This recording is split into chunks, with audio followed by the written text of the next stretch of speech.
Assalamualaikum warahmatullahi wabarakatuh.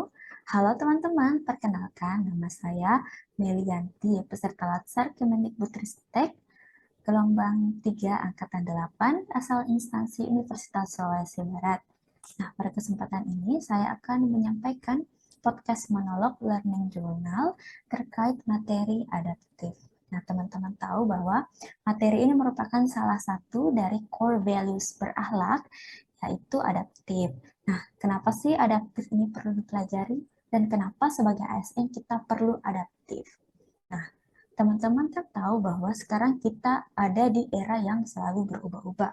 Terkadang kita sudah nyaman pada satu sistem, namun harus berubah ke sistem yang lain. Nah, itulah alasan kenapa kita harus selalu adaptif. Kemudian yang kedua terkait dengan perubahan teknologi. Adanya hal-hal baru dalam teknologi seperti artificial intelligence, social media, cyber security, dan the digitalization of governments. Hal-hal tersebut merupakan PR bagi kita untuk selalu belajar atau untuk selalu beradaptasi terhadap perubahan teknologi. Nah, sebenarnya apa sih adaptif itu? Nah, adaptif merupakan proses yang menempatkan manusia supaya mencapai tujuan dalam kondisi sosial yang selalu berubah-ubah. Nah, perlu teman-teman garis bawahi bahwa keywords dari adaptif adalah beradaptasi terhadap lingkungan yang selalu berubah-ubah. Namun, teman-teman dalam melakukan perubahan itu atau dalam melakukan adaptasi perlu adanya batasan-batasan tertentu. Tidak semuanya harus kita ikuti, tidak semuanya harus kita ubah dari dalam diri kita. Nah, apa saja batasannya? Yang pertama, harus sesuai dengan norma-norma yang kita anut. Ketika memang kita harus beradaptasi tapi melenceng dari norma, kita tidak perlu melakukannya.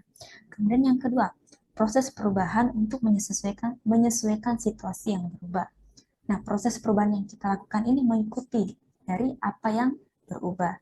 Kemudian yang ketiga, prosesnya mengatasi halangan. Nah, tentunya tadi bahwa ketika kita tidak mampu beradaptasi, maka hal itu merupakan halangan. Jadi, kita beradaptasi untuk membuka halangan itu agar mencapai tujuan kita. Selanjutnya, mengubah agar sesuai dengan kondisi yang diciptakan. Saya rasa ini jelas. Kemudian, memanfaatkan sumber-sumber yang tersedia untuk kepentingan agar dapat beradaptasi dengan sistem. Jadi, teman-teman sejatinya dalam beradaptasi, kita tidak harus selalu memaksakan keadaan, tetapi kita dapat memanfaatkan sumber-sumber yang ada. Misal, kita ingin beradaptasi dengan perubahan teknologi, berarti kita perlu memanfaatkan misalnya sosial media, YouTube untuk belajar terkait teknologi tersebut, seperti itu. Nah, kemudian apa sih manfaat dari penerapan budaya adaptif ini khususnya bagi seorang ASN? Ini ada beberapa. Yang pertama, tentu dapat mengantisipasi dan menyesuaikan diri dengan perubahan. Kemudian, kita mampu memanfaatkan peluang yang berubah-ubah. Jadi, selain mengikuti perubahan, tetapi kita justru mampu memanfaatkan peluang tersebut gitu. Kemudian yang ketiga, memiliki jiwa kewirausahaan. Ini menarik. Kemudian yang keempat, terkait dengan performa instansi kita, tentu ketika kita selaku SDM mampu beradaptasi dengan baik, maka kinerja organisasi kita juga akan baik. Nah, kemudian memperhatikan kepentingan-kepentingan masyarakat. Tentu dengan melakukan adaptasi, kita akan lebih mudah memahami apa yang sebenarnya dibutuhkan oleh masyarakat. Dan hal ini terkait dengan fungsi dan tugas pokok kita sebagai seorang ASN, yaitu melayani masyarakat. Baiklah, sekian Learning Journal podcast monolog dari saya.